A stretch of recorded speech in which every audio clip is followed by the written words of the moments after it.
Hey, Tony Gaskins here, popping in. Now listen, I probably got a package coming soon, but I wanted to pop on here and just give you a little update. So I'm working, but as I'm working, I'm still going through your emails and your messages.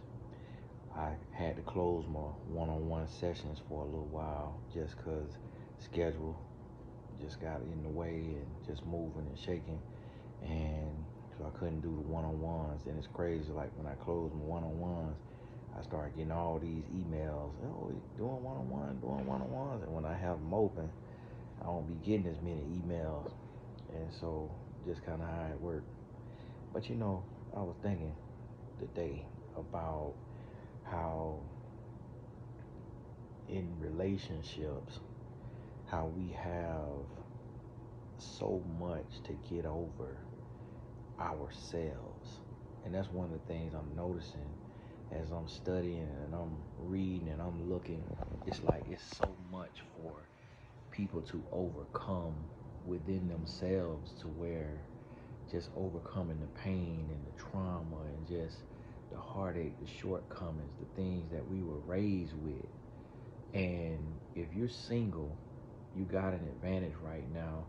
And I want to challenge you, to the single people, to really start doing the daily work, like every single day, doing the work of healing and growing, and identify your triggers.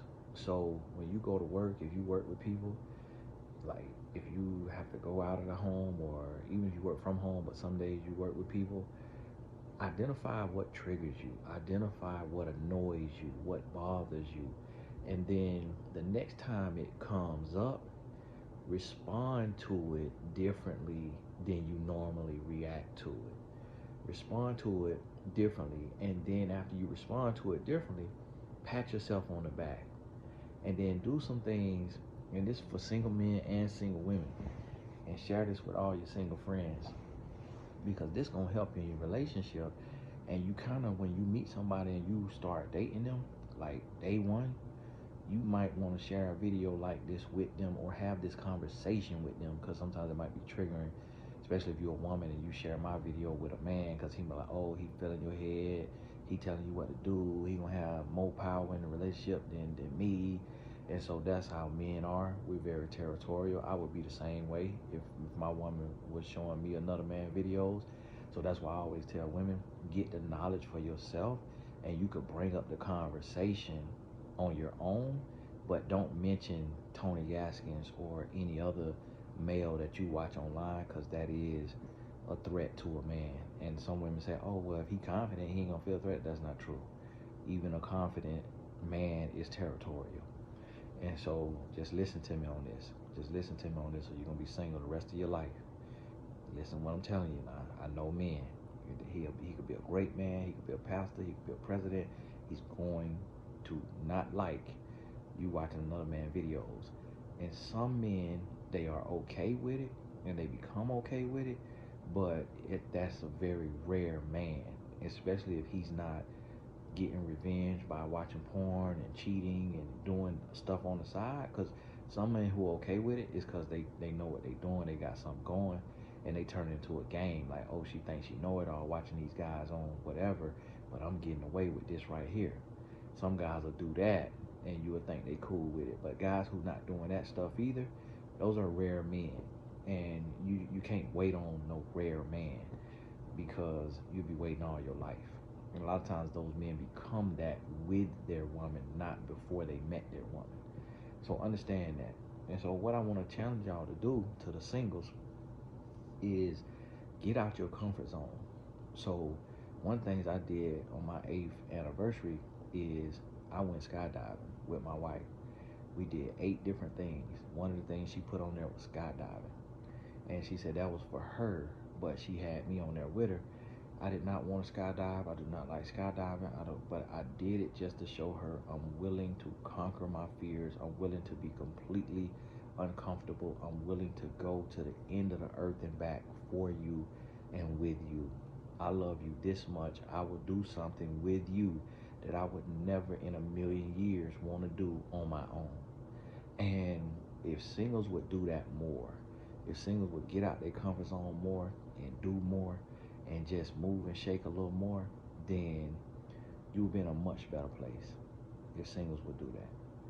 Because in a relationship, it's about being selfless. And in order to be selfless, you gotta stretch. And in order to stretch, you gotta get uncomfortable.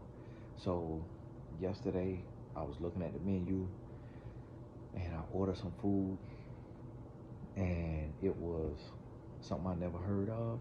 It came, I ate it, and it tasted pretty decent. The texture was a little interesting, but I did that. See, if you stuck in your ways and you unwilling to get out your way, then you're gonna be that same way in a relationship. So what you have to do is, if you don't eat sushi, go eat sushi, unless you're allergic to fish. If you eat sushi, try sashimi. If you all your food you've only had cooked food, then try uncooked, like ahi tuna, like the raw fish. Just do an ahi tuna bowl and get out your comfort zone. Unless you got health reasons and stuff like that, of course. But let's say you eat healthy and all you eat is the salads, you don't eat no fried food. Go have you a piece of Popeye's fried chicken. That chicken ain't gonna kill you. I've been eating all my life. I'm living good. And black people live to 90 and eat fried chicken. Eat your piece of fried chicken. You ain't got to eat it every day, but you try it. Have it once a month. Because guess what's gonna happen? You're gonna meet the love of your life, and they're going to like something that you don't like. They're going to be into some things that you're not into.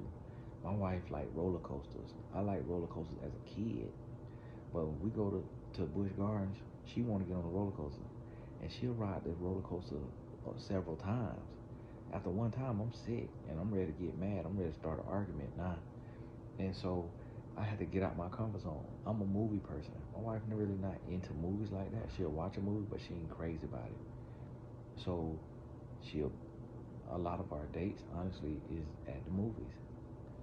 And we'll do that, and she'll do that with me because she know that's what I like. And so this is what a relationship about. It's about growing. It's about stretching.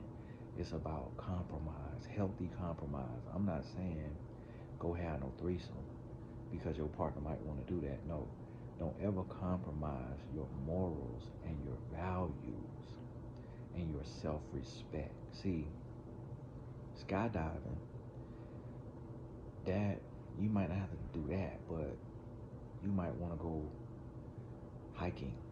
You might want to go horseback riding. You might want to go ATVing. Something like that. You might want to go to the place where the pigs be in the water, Exuma or whatever that be. Like, go to a petting zoo. You don't like animals. Challenge yourself while you single. Like, get on you a plane, get you a cheap flight, go to, cheapcaribbean.com, send me a check, and go somewhere by yourself. Nah, make sure you do your research, and shout out to the people that signed up to come to Bali with me and my wife next year.